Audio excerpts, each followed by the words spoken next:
Hi, welcome to this week's edition of Blues Talk. Again, John, Dave, and myself are going to look back over Leinster's victory against Treviso last weekend, all the other Pro 14 results, look forward to Ireland's big game against Italy over in Chicago, and of course, all the Pro 14 action, including Leinster's game down in South Africa next weekend. So, boys, 31-3 against Treviso. Pretty handy win there, 5 tries. Didn't look too handy now, in fairness. Their defence is fairly tight for the first good while. Then they have been improving, as we all know, for a long time. Treviso, they're no pushovers at home. They actually beaten us in the RDS, first Italian team to do so. So, I was quite impressed that we came away with 5 tries in the rain in Treviso. And to see them with 3 points at the end of the game as well, which was a testament to our defence, I suppose, with a kind of a patchwork team in some ways as well, I was very impressed with the performance, but I wouldn't have said it was a handy win, even though the scoreboard would tell you it was. I'd say the bodies out there might. A lot of the talk coming out of Leinster over the week in the build up to the game had been about revenge, because they came to our patch and did us. Give them any bit of. Which is actually, in a way, it's kind of handy to have that as a bit of a motivating factor, because you're going away to Italy. You've got, minds are elsewhere with the autumn internationals coming up, especially a game against Italy in the following week. So it was really that, in a way, that was a great motivator to keep the minds focused. Our performance was effective.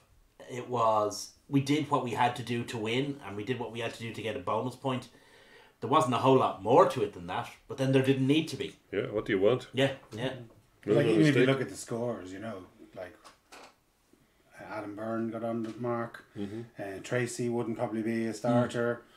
Obviously, O'Brien came in from nowhere. We'll go through them, I'm sure, but it was great to see him. Joe Tamani got his first try. Joe Tamani got in on the score sheet, and of course Porter barreled over. But I suppose the only downside was Rob Kearney's injury. He seems to be, not as bad as first feared. Maybe not, but certainly I read somewhere that I think some lads and Leinster fans were saying they were at the game and they were saying he walked off, his arm wrapped up in his jersey. I think that's kind of a standard procedure to immobilise it anyway. I know, yeah, but still, when you see a guy having to do that, Dave, it's a bit worrying. Yeah. It's hard to know, because as usual, Leinster Rugby have been the usual font of information, or indeed Ireland Rugby have been their usual font of information, because I presume he'd be under Joe's bailiwick now. But that's. I mean, that's rugby. You can get injured getting out of bed in the morning. You can. Never mind running into beefy Italians. So it was unfortunate. Well, even Fergus McFadden got injured in training. Yeah. And that for 4 months. That's a big loss now. That's a big loss. Yeah. And especially over this time, whether Fergus was going to be in the autumn international squad or not, I don't know. But if he wasn't, Leinster could certainly have done with him. Oh yeah, he's a guy who sets the tone. He embodies the culture, as they say. And like, Issa's gone, so having somebody like Fergus around the place is really, really important, because he is an embodiment of the ethic of Leinster rugby. Yeah. Apart from on top of being a really top class player. Yeah, but he's 10 years older and 10 years more experience than a lot of the guys that are in their early 20s coming through, that are probably need a kind of an older mentor figure. Yeah, safe hand on the tiller. That's what you want. So, do we have the tries, Dave? We do indeed. Fire them up there. Adam Burns got in. It's good to see him back in action. He was out for quite some time with a bit of injury. Yeah, it's funny that they looked like they were hard to break down. So what did they do? Went to the air, and now he was a bit lucky that he got in. He pushed your man out of the way. The first guy who fell over, he got away with that one, which I suppose was fair enough. And then he got in underneath the other guy. It was a bit of work to do, as they say. And the guy tried to take his line, in fairness, so I think you'll see it now. And one thing that has to be mentioned is how good a game Gibson Park had. Yeah, very good. Had a really good game. See, he's trying to come across his line, so yeah, it's fair enough. Yeah. But yeah, he held on well, and the other guy kind of blew his tackle as well a little bit. Yeah, did well to get it down though. He was very clear Very with his grounding and stuff like that, which refs like to see. Yeah. Yeah. It's a good try. I mean, he'd be glad to come back because he's been kind of. He's been I'm not- 18 fodder for a while. I'm not going to say he's been the forgotten man, but he's been kind of. Usurped a little bit. Yeah, his position has been overtaken by events to a certain Yeah. extent. I mean, So like, it's good for him to come back in and get the first try in. The first try is the important try always, you know. like I'm sure at the start of last season, you know, Adam was clearly ahead of Larmer, say. Yeah, You know, we'll get on to the Ireland team shortly, but now Larmer is starting for Ireland, and Adam's playing over in against Treviso. He's been unlucky, desperately unlucky with injuries. Yeah. Yeah, it's better than starting for the A team. Is Well, the other side? he has played on the A team a lot this season. That's what I'm saying. Yeah. Also, if you notice, Barry Daly and now Fergus McFadden are out, so that kind of clears his path a bit as well. Give him So a bit of game time. Yeah. he's going to be in there, you know, for sure. So the next one up was Tracy. Now I thought like after 4 minutes that the floodgates would open. I thought, you know, but as you say, they did. They were doughty. I think the days of floodgates opening against Italian teams. No, I know that. But Certainly just, this year, just anyway. when you see a try being conceded, Yeah, well, after 4 minutes, you think, it's something we're kind of used to. But I think that the current structure of the Italian teams is such that they're not going to lay down anymore. Like they would have done in the past, certainly would have done. And you know, Tracy's try, which we're going to look at now. I mean, it's half an hour. Yeah. And having conceded 2 tries in half an hour, you'd expect them to, but they didn't really. Well, at that stage it was 5-3, so Yeah. you know, a 2-point gap. It was a real. That was a very good maul. Like they were speared, they were sheared off, and Kept the structure though. but the Italians collapsed the bit that didn't have the ball. Yeah. So they gave away a penalty and didn't stop the maul. So, you know. Like we're very efficient in that area of the game. The close maul from 5 meters out, we score a lot of tries from there. Yeah. Even though, you know, we kind of might be seen as a flash team that likes to use their backs and score from further out and deeper. A lot of our tries come from forwards. They do, yeah. An awful lot of our tries come from forwards. We had the penalty advantage there, John. You were saying about them collapsing the maul. Yeah. But for a team that is renowned as a team that goes wide all the time and plays fancy rugby, an awful lot of our tries come from forward because the strength of the Leinster team is actually the pack. Yeah, which is reflected in Irish selection. It's quite a lot. It was, you know, even this weekend, I'm sure we get onto it. There's quite a lot of Leinster men in the pack. There's 11 Leinster Academy products plus 1 former Leinster project player. That's the starting in the starting 15. Yeah. Well, here's another guy that might have a bit of a future ahead of him coming up. He came on for the injured Carney. Yeah, he did. I mean, we left it late in the start of the second half to score this one. Normally we get these on 41 or 42 minutes. Well, He again, takes a nice line though. it shows you how hard they were to break down, you know. Pop, and in he goes. And again, a bit of work to do, you know, a bit of upper body strength there to get him over and get the ball planted. You can see a fair bit of determination out of him. He is a big unit, isn't he? He's huge, yeah. The other thing to notice actually is when you see this again is, I mean, there's 3 runners and they all look like they're going to get the ball. I mean, that doesn't work if the defenders don't believe the other 2 guys are real options. They have to be convincing as dummy runners. Yeah.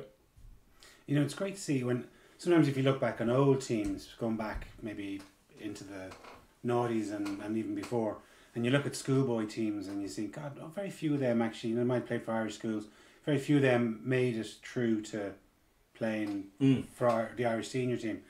Like he played on the Ireland under-20s that beat New Zealand. Yeah. You know what I mean? So there's like with Porter and these kind of guys that are coming through, James Ryan, you know, there's a progression, and it's great to see that they've been highlighted and they've been earmarked out when they're young and they're coming through, and the system is bringing them through. They're not just dying out or, you know, fading away. They've played under 20s and they've come through. I always say that the important thing for an under-20s team is not, I mean, it's great if all 15 are coming through, but that's not actually, what you want is consistently 4 top quality guys coming through maybe every year.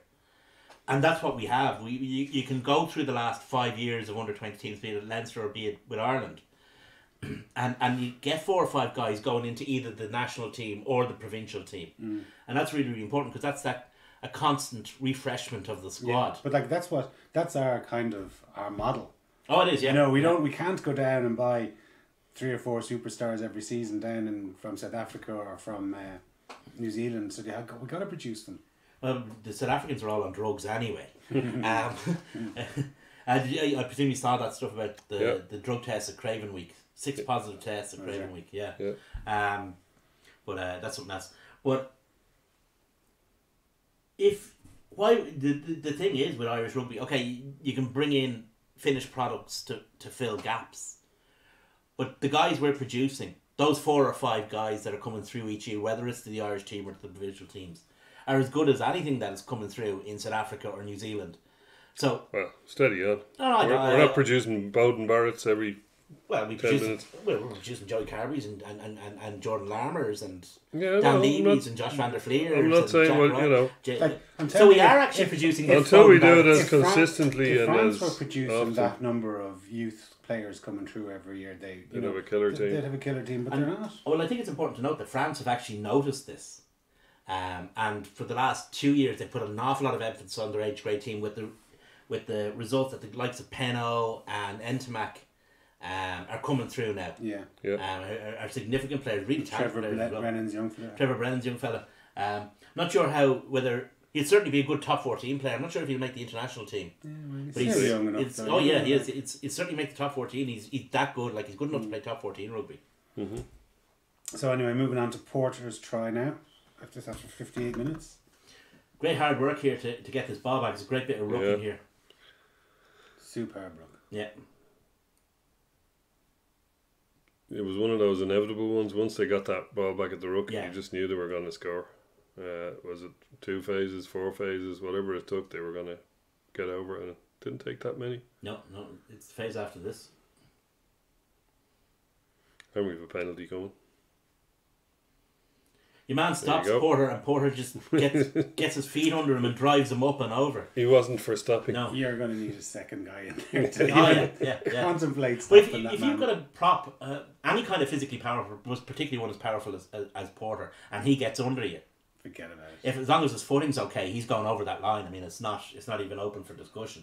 Yeah. If you look here, I mean, it's a great technical. It's good to look at from this there. angle. There he goes.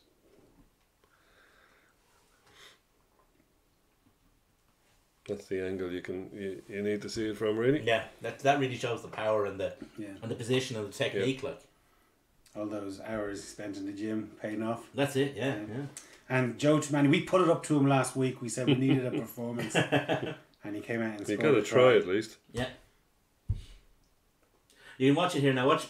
Hugh Sullivan notices the arm out, and everything speeds up all of a sudden. Mm-hmm. I didn't notice that was the winger that kicked the ball. It wasn't. It was No Reid. No Reid, yeah. Oh, sorry. Of course it was, yeah. Thank God he's saying the boys in Blues talk won't be after me this week. 22. Thought it was 11 on his back. Yeah. You were half right. I was half right. Halfway there. He did very well here to see. Yeah. Yeah, nice bit of play. Lovely kick too. Yeah. Right into the right area of his. Skills have never been No Reid's problem. Oh, he's probably one of the most skillful fellas in the great passer too, yeah. He had that match in the British and Irish Cup. In the RDS. In the RDS on Good Friday against Munster. It was a semi-final that went to extra time. And he had a nightmare from the boot. I mean, if he'd kicked even half the penalties he'd missed, we'd have won. Got running away. And that really set him back. Certainly as an out half. Mm-hmm. It kind of, whether it was that we didn't trust him or whatever, in that position, it did set him back. Mm-hmm. And it's only now this year that he's back in that out half slot and seems to be seen as an out half again. Because like they were kind of vying with, was Cathal Marsh going to be the third understudy, let's say. Yeah. And kind of then Carberry came in, and Carberry's gone. Obviously, Marsh is gone, so he's kind of playing that role. He almost fell between two stools. Is he a centre? Is he a winger? Is he an out half? Well, he's certainly that. He's a 10.5. He's second 5'8". Is the. I mean. But like you remember, say McFadden when McFadden was playing. Yeah, maybe I don't know, maybe 6-7 years ago, and he kind of said to Schmidt, "Am I a centre or am I a winger?" And Schmidt said, "At least concentrate on one rather than trying to be jack of all trades." And so he winger, and I don't know many. Probably got 40 Irish caps. 35 anyway. And and a haul of trophies. Yeah, and a haul of All on the trophies wing. and medals as well. Yeah, all on the wing because he concentrated on that. Mm-hmm. So looking at some of the other results, I mean, one that jumps off the page for me is Zebre beating Edinburgh, especially after Edinburgh's European heroics Cup, results. They beat them 34. And being so good in Europe, or in general this year under Cockrell, he seems to have, he put a lot of I don't know. Are some teams obviously took their eye off the ball after Europe? They are some teams complacent. kind of concentrating on, like, say, for instance, Connacht clearly seem to decide to concentrate on the Pro 14 with their selection against Sale the previous weekend in the Amlin or whatever it's called Challenge Cup, and likewise are Edinburgh concentrating on the European competition and not really keeping their eyes firmly focused on the league, because they've won 3 out of 7. I just say a bit of complacency crept in there. However, we're going to Zebre will beat them. Like that. That's not a conscious thing. Nobody thinks those words in their head. But a lot there's of it just a little 2% where you're. But some of it is the selection. Taking it easy. It depends. Obviously, we can take out a bunch of our players and send them off to Chicago or into Carton House and still have a fairly strong side, as you saw, that went over to Treviso. Not every team has the luxury of that. That's very true. Yeah, that's the next stage in the development of the league, as a whole. The teams in the first 15s, most of the teams in the first 15s are the match of anywhere. Yeah, it's the depth for the league to be, and that comes down to budget too, right? Oh, it does, yeah, absolutely, yeah. But for the league to be as good as I think it is, or to be perceived to be as good as I think it is, then it needs to. It's the strength of the next 15 that's going to make the difference. Yeah, absolutely. Like there was, I think a lot of the usual suspects won their games. Ulster beat the Dragons fairly well. Yeah. In what was always in going to happen. Belfast, yeah.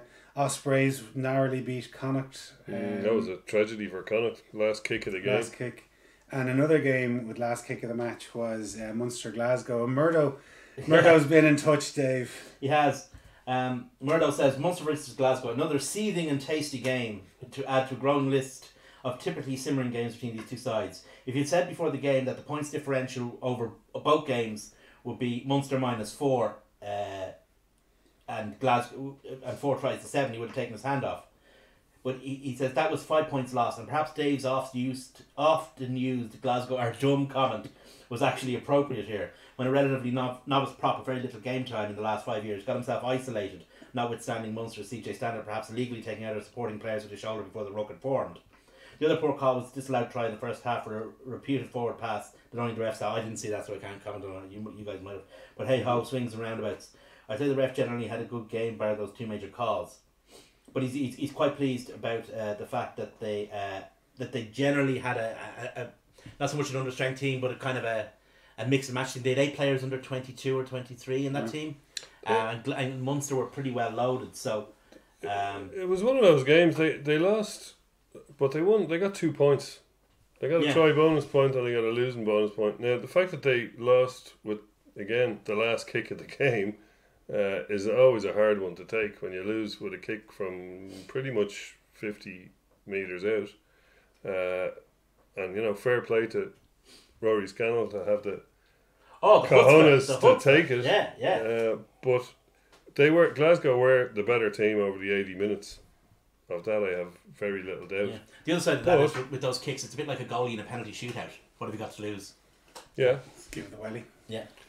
I would, if I was a Glasgow fan, I would feel a little bit hard done by, but at the same time, you can have no complaints. They were, Munster did what they had to do, got across the line. Yeah, so. Murdo also has a bit of a problem. He says Munster supporters have been saying that they reckon their team is that Munster is the third best team in Europe. And the Glasgow Warriors have learned a few things from them in the last 5 years. Man for man, not one Glasgow player would be picked for Munster. Then he says, those last 2 particularly made me chuckle, but geez, some of their form really hate us Scots, the Glasgow Warriors in particular. I know they hate Dubs, but are they always like this? Yes. Yes, they are. They are always. You're going to ask us for opinions on Munster fans. They will never not be like that. He also points out that they were arguing amongst themselves about their coaching, and Stuart Lancaster has been mentioned as a replacement. Send him down. Well, sure, see, you might as well. I mean, they already. I mean, we've already got a team down there. Yeah. We may as well send one of So our the coach. coaches as well. You know. Yeah, well, our next opponents, the Kings, they were beaten quite comprehensively at home by the Scarlets, 34. Yeah, I don't think it maybe was. not quite comprehensively, but they were beaten anyway. I didn't see the game. I don't think it was the Scarlets' top side, but geez, the Kings are a bit of a disaster. A. Yeah, B. they had got one win in their 7 games. They got 2 big injuries in the game as well. A prop and I can't remember who the other guy was, but there were 2 kind of. No, he plays for Chiefs. Anyway, they lost a tight head prop and another who doesn't spring to mind, but 2 fairly important players for them. So was it a surprise that a understrength Scarlets went down there and beat them? Not really, but you'd have to think that the Autumn Internationals or the Six Nations is a time when these guys would need to be making hay. Yeah. Especially at home. Because they can't play at home now after this until February. The disappointing thing is you can say like the Kings, the Kings, they are kind of the forgotten team down there. Mm-hmm. But the Cheetahs have an awful lot of history behind them. They're the Orange Free State. They've also only won out of their 7 games. So the South African teams have played 14 matches with just 2 victories. That's just not good enough. I think the Cheetahs will be a bit more resolute now for the remainder of the season. Currie Cup is over. Yeah.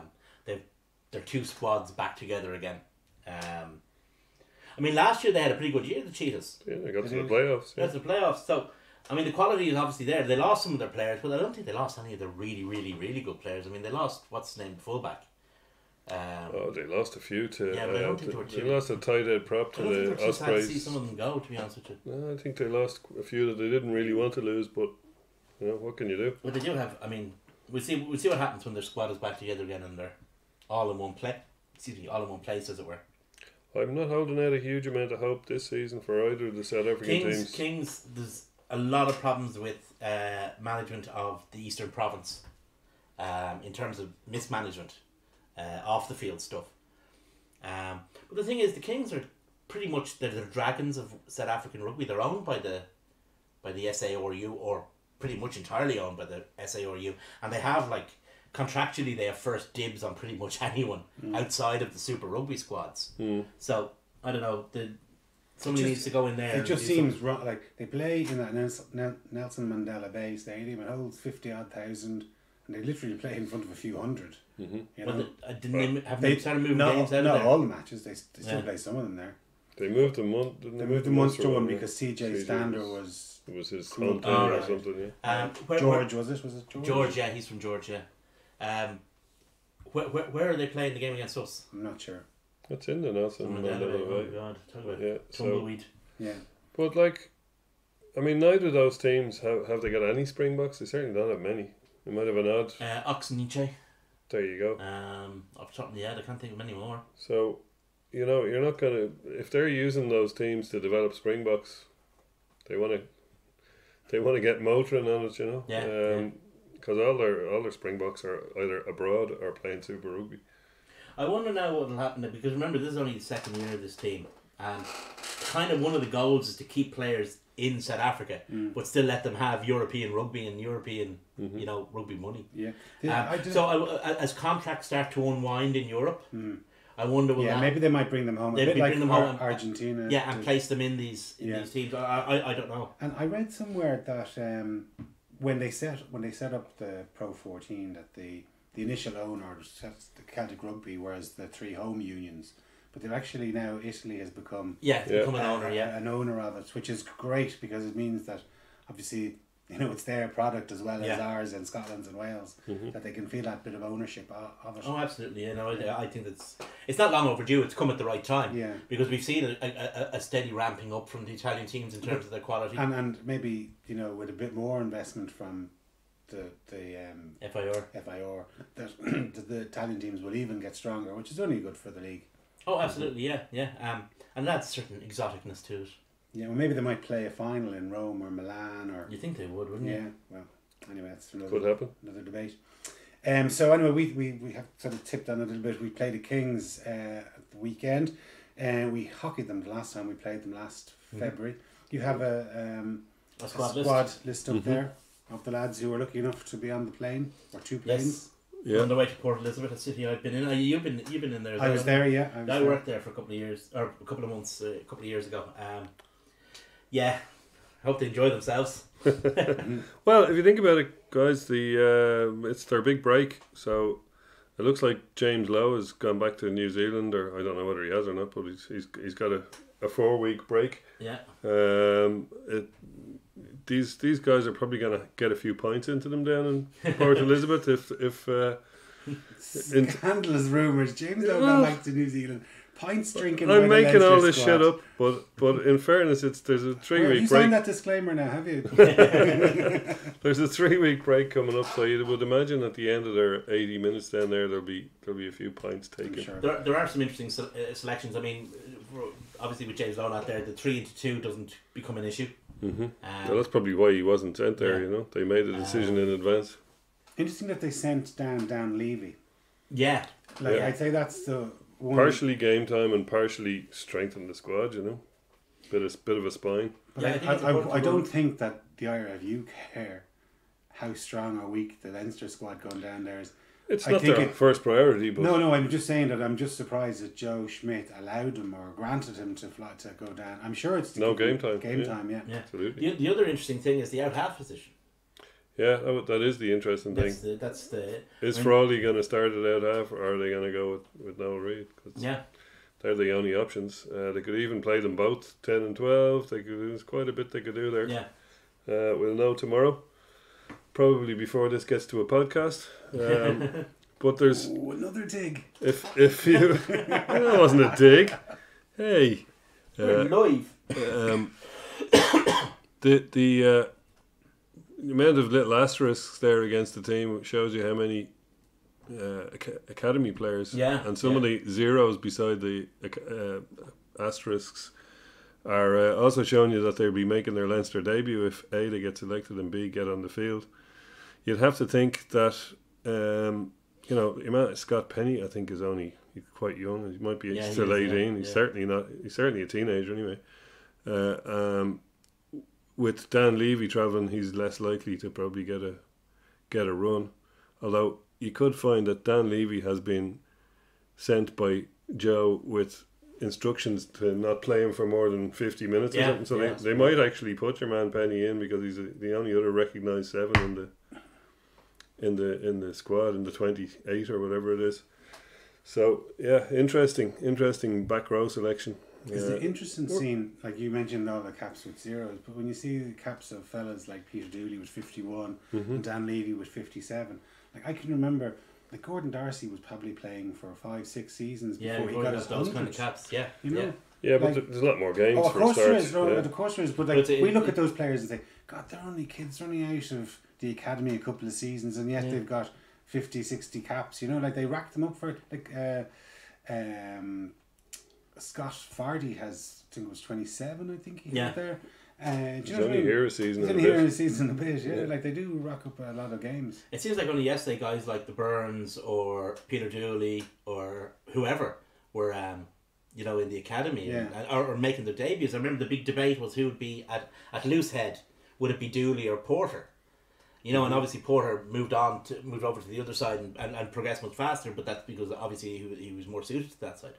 So I think it's it just shows how much rugby is played these days, and it kind of ties into something that Murdo asks again.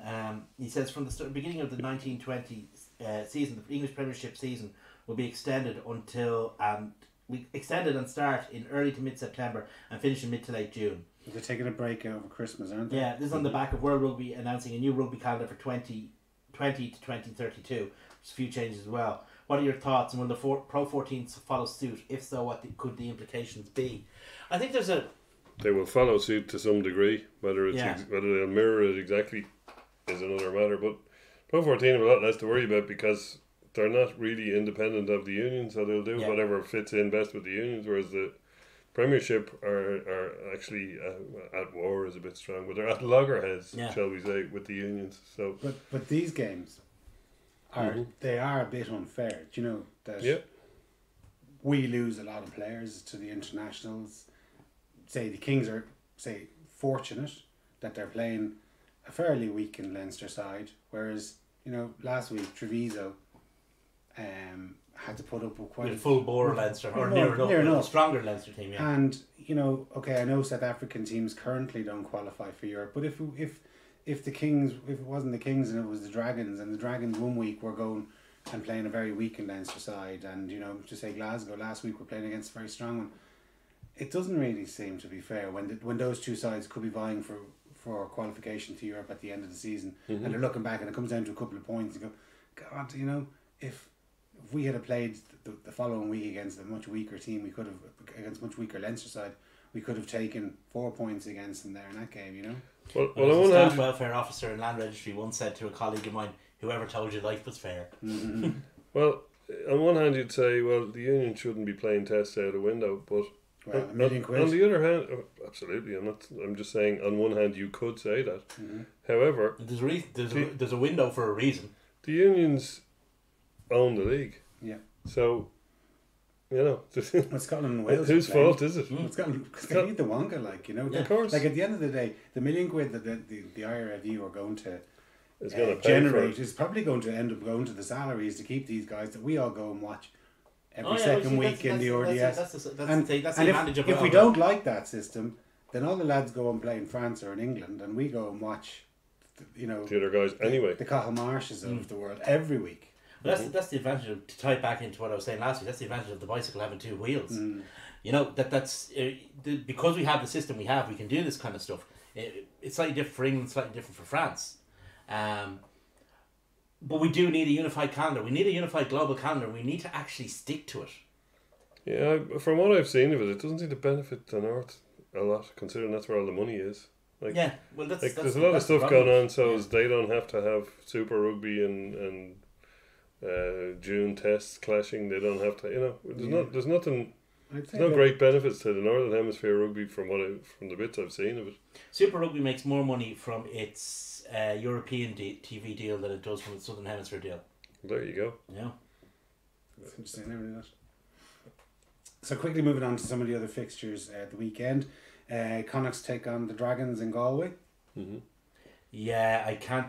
I mean, Connacht have slipped back into being very Have they though? They were up against the into being Ospreys very and lost with a inconsistent. kick of the game last. into being play very of the game. inconsistent this season. Sometimes they're good, sometimes they're not so good. But I can't see the Dragons catching them on enough of a not so good day Not a chance in for Galway. them to be good enough to do it. That's what I'm saying. I can't see it happening.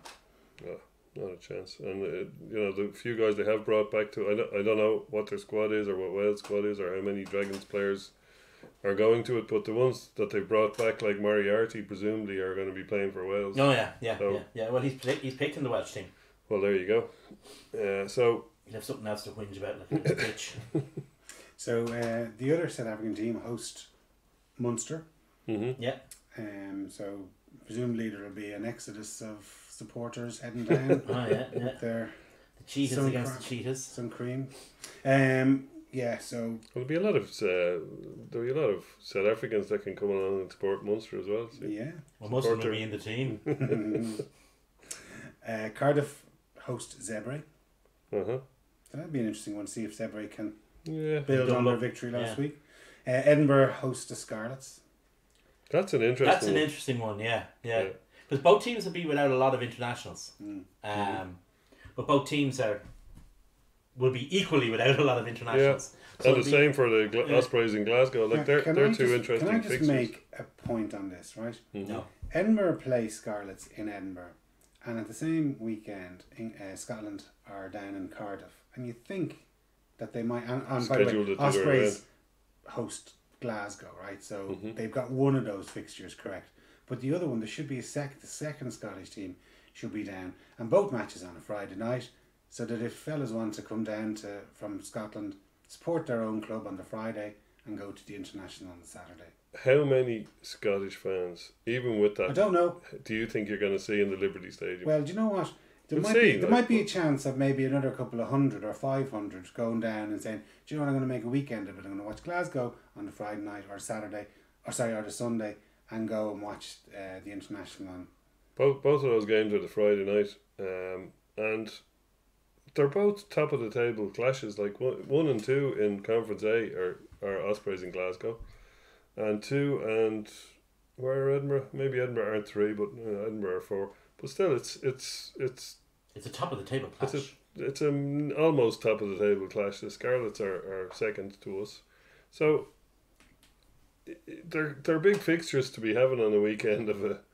Like if you're going to schedule, like we've already said, the unions pretty much own I know that, but it's not the like, league, and the unions schedule this way before the league schedule. But we knew that Ireland were playing Italy, or that Ireland were playing somebody in America. So the rumours were going around since probably this time last year that you think that they might just say, well, do you know, like I think maybe they've said, well, if we play down in South Africa, it's not the end of the world because the South African teams. But there's an example of Ospreys playing Glasgow and Edinburgh playing Scarlets, too. Pretty much, you know, four very good sides playing each other when their internationals are away. Yeah, it's not ideal. Yeah, it's a kind of a level of joined up thinking. You know. Anyway, moving back towards the international. So the team was announced today by Mr. Schmidt. You've got it up there, Dave. So Larmer plays full back.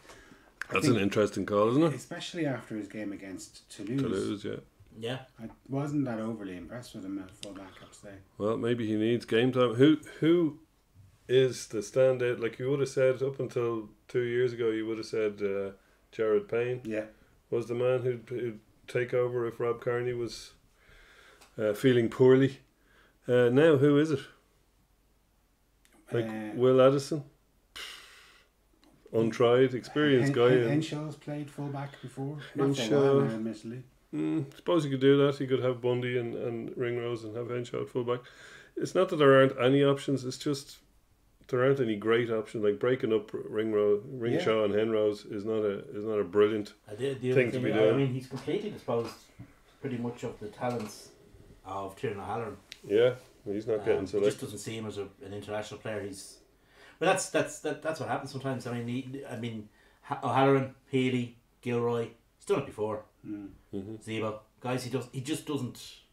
Well, he did pick Zebo, but obviously because he's moved to France, he's not getting picked. Yeah. But like, if he was playing for Munster still, he probably will be in that side.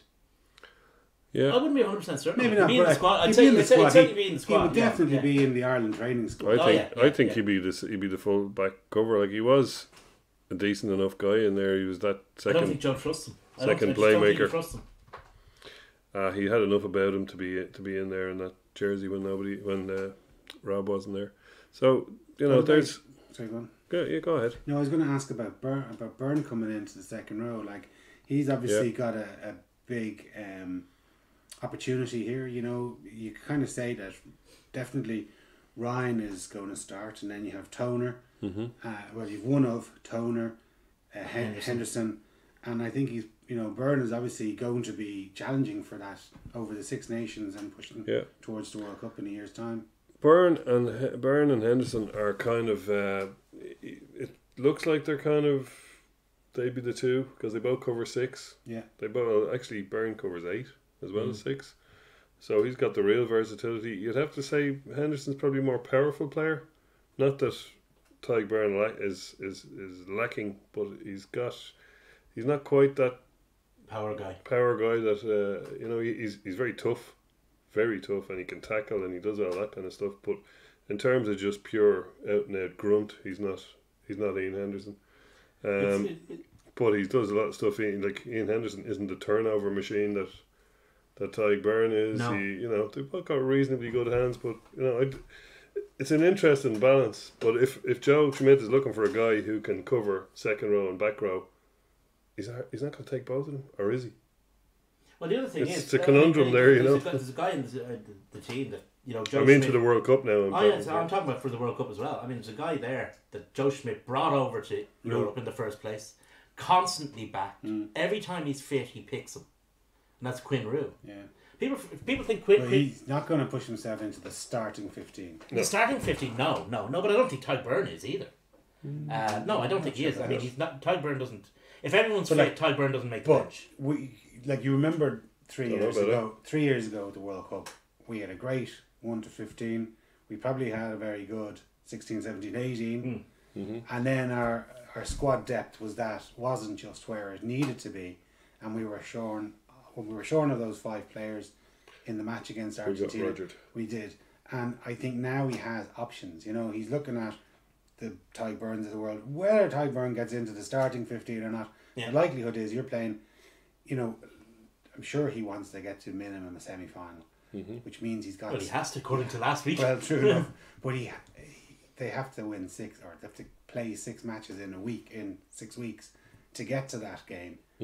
And so as a result, you are going to pick up a lot of injuries. So you do need the Ty Burn to be, you know, there and thereabouts coming onto the pitch. Oh, he needs him to be primed and ready. And to be saying, well, you know, him and Henderson, there's only a hair's breadth between the two of them.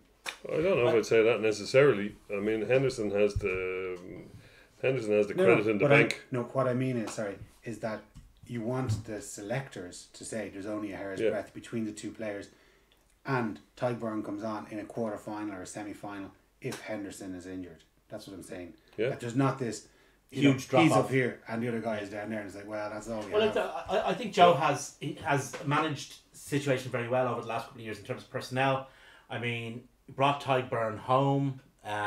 He's moved some guys around, and you can see it in the starting squad, or in this squad. He's moved guys around. Brought Will Addison over from England and had him straight into the training squad. I mean, people think about Will Addison. People forget that Will Addison trained with the Irish squad all through the Australian tour. Yeah. Before he obviously had played with Ulster. So he's a guy that Joe has obviously had on his radar since he became an option. So, but you can see the kind of I don't want to use the word machinations, but you can see the way that the squad has been built over the last, we'd say, 2 or 3 years leading up to the World Cup. I mean, the thing is, for a team to do well at the World Cup, you do need a good run with injuries. Of course. The teams that win the World Cup are generally the team that has slightly less injuries than everyone else, kind of thing. And obviously you need squad depth. And Joe has to do something that no Irish coach has done before in the history of World Cup rugby. He has to win a knockout game. Yeah. You know, it becomes a self-fulfilling prophecy after a while. Another interesting thing about this team is who's not in it. I had a quick look on the way over, and basically the only centrally contracted Irish player that's anywhere in that 23 is Devin Toner on the bench. The rest of the central contracts, I mean, the couple travelled. Tyke Furlong travelled and James Ryan travelled. But Ryan, there was a 26-man squad went over. Ryan, Sweetenham and Furlong were the 3 that aren't named in the 23. So it's like, you know, the rest of the centrally contracted players, you know, Johnny Sexton, Cian Healy, Robbie Henshaw. Sorry, I'll take that back. Jack McGrath is a centrally contracted player. He's starting at 1. So there's 1 in the team and 1 on the bench. You've got Rob Kearney, who's a bit poorly. Rory Best, Peter O'Mahony is also injured. Ian Henderson, TJ Stander, Keith Earls, obviously Conor Murray injured. But that's a list of all the centrally contracted players. They're all in reserve. Yeah, they've pretty much picked them, you know, for the 2 matches. But the other side, that's a bit post hoc. That's my point. That's a bit post hoc and Proctor hoc though, because the guys who are on centrally contracts are generally the first choice team. Yeah, and we didn't send our first choice team to play Italy and Chicago. There's one selection there that I was surprised at was Marmion. Well, Marmion was kept at home, so presumably that's who Schmidt sees as his backup for Murray. Rumours that Murray might make the New Zealand. I can't see it happening, but there are just talk about it. Easterby kind of alluded to it in a press conference, but I don't know, it might be just bullshit. But yeah, but I was surprised at Marmion. So if there's a pecking order of the after Murray's, there's Marmion remaining at home, and then you've Luke McGrath starting, and then Cooney in like position number 3, allegedly.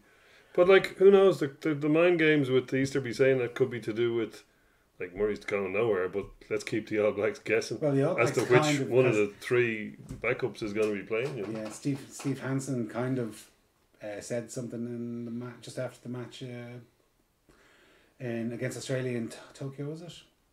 He was asked about it, and he said, "I believe that Murray's going to come back and play." So. we'll see.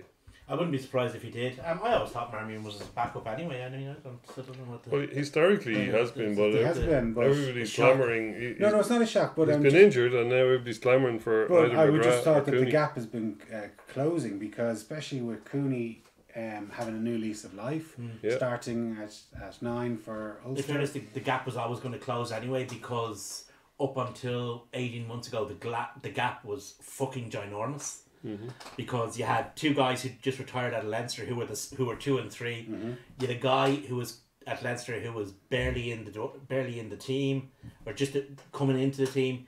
You had a guy sitting on the bench at Connacht who wasn't getting any game time whatsoever, and he was about to move to Ulster. So the gap was closed anyway. But I'm surprised, say, with Luke McGrath, that he definitely isn't nailing down his, he's the starting out scrum half for Leinster. We've spoken here about how well Gibson Park has been playing this season, and I think that if you were to pick a European Cup final tomorrow, with everyone being James Lowe was qualified and Gibson Park was qualified, you Gibson Park. I think he will probably be starting, absolutely, Dave. And so you can't have the Irish backup number 9 not getting his game at one of the provinces. Yeah, but he is getting his game though. Like, I mean, he played all the big games last season. But there was a reason for that, right? I always think that There was a reason for that in regards to the qualification. The 3 into 2. Yeah. Yeah. No, I'm not saying that was the only reason, but there was that. the worst position to be in isn't the second choice scrum half. The worst position to be in is the third choice scrum half. Especially and it was worse at Leinster because you had the second choice scrum half with you as well. So it's always a tricky one. But Joe does. I mean, if you look at that squad, there's guys in that squad that maybe you or I wouldn't have in it, but are Joe Schmidt guys. Mm-hmm. That he always picks. He always picks Quinn Rue. He always picks Dave Kilcoyne. He's very loyal to his players, and the guys who've shown that they can do what he wants from them. Jordy Murphy, Finlay Beelum. No, Finlay Beelum was. I think that's just out of necessity there. No, I don't think so. I have no. Do you think he'll make the World Cup squad? Oh, he's made every other squad. He won't make the World Cup He was squad. in the last Six Nations squad. He wasn't. He wasn't. He played against the All Blacks in Chicago. Yeah, he did. He's been a constant in Joe Schmidt's teams. He won't make the Six Nations squad when it comes down to it. I would have James. What's his name? The Munster James guy. Ryan. James Ryan there. Every day of the John week. Ryan. Sorry. John Ryan. I'd have him in there every day of the week. But would Joe? I don't know. He doesn't appear to favour him.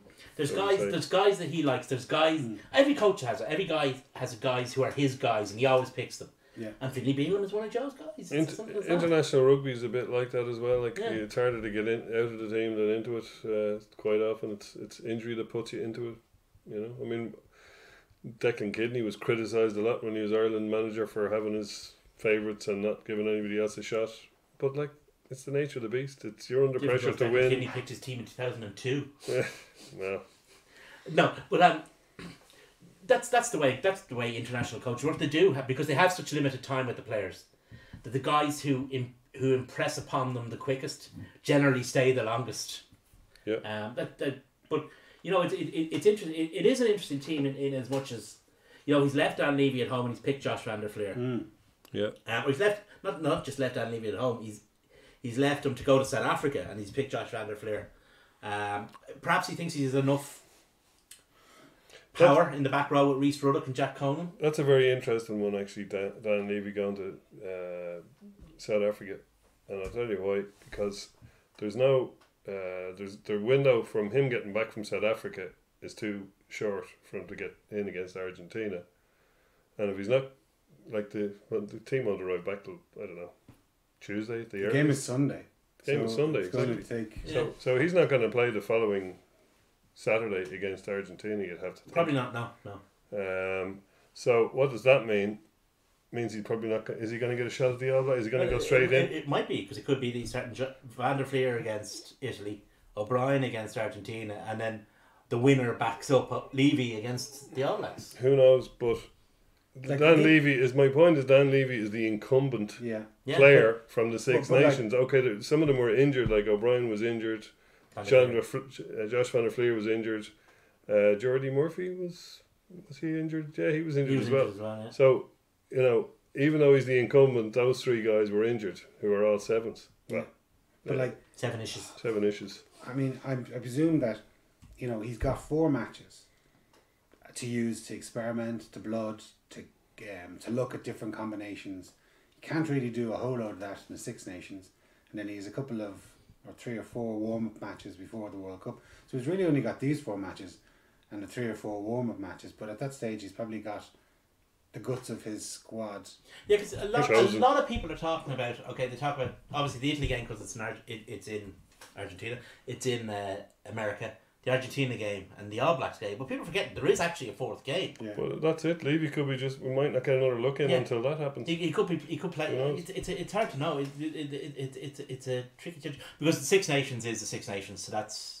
They're not going to mess around with that. And I'd say Joe knows his squad. I'd say after Christmas he'll know his squad for the World Cup. But he's got to give players the opportunity to. Oh yeah, well that's what this will do. And he's also got to keep, because there'll be injuries, like you said. I mean, look at poor old David Wallace or Jordan Murphy. Yeah, and now, absolutely. Well, you see, I think that's why the pre-World Cup games are kind of useless because nobody plays those at full speed. Nobody ever, not since. Nobody in any country, because every country nearly has had a guy get injured in one of those games. Well, I went to the Ireland-Wales warm-up match that was in Lansdowne Road 3 years ago.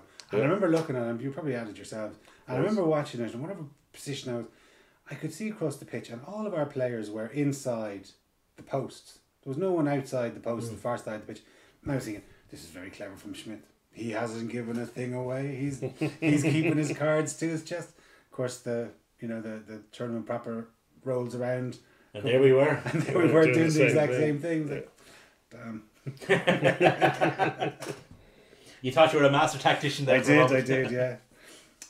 One piece of thing that did catch my eye was England's new motivational coach. Oh yeah, Bum Chin.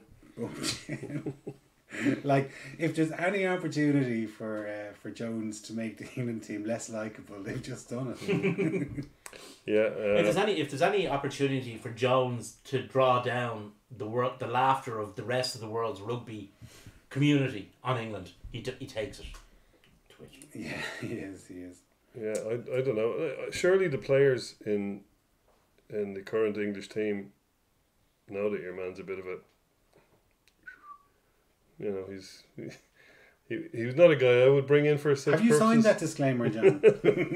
He knows I didn't use the word. Why, if you're trying to bring in somebody to motivate the English team or whatever, for start, that's your job as coach. But anyway, or if you're looking for somebody to take a mentoring role, what's wrong with Johnny Wilkinson doing that? I mean, he's successful and relevant to the players, yeah, because they would have known him or had the legend of him.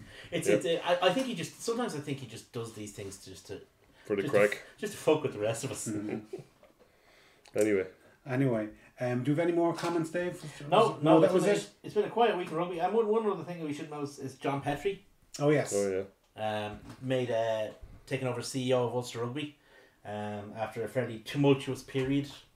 A man who's played international rugby more recently than Will Carling. Yes, a man who has, yes, indeed, yeah. And he wasn't. Will Carling was a class player, like, in fairness. Oh, yeah. But John Petrie was too, for AGC, who has been made CEO of Ulster Rugby. The P in the Killer Bees. A good player, really, really good player. Seems to be doing well. He worked with SSE, was quite successful there. Edinburgh Rugby have kind of turned around the last couple of years, and he's been very senior ranked in the management there. So nothing to do with Dick Cockle. Yeah, but I'm talking about off the pitch stuff. Like, I mean, even stuff that trying to turn that elephant's graveyard, as Jason often calls it, into something resembling a ground. He's done stuff with that. I mean, the crowds are up in Edinburgh, so and it timed to his announcement was timed at the same time as Kingspan have decided to continue and their deal with Ulster Rugby as a sponsor. Good stuff. Which is always, good news to know that getting money out of a Cavan man. Getting money out of a Cavan man isn't easy. They must be spending too much time in Castleblaney. Well, anyway, boys, as ever, thanks a million, and thanks very much for watching. Cheers.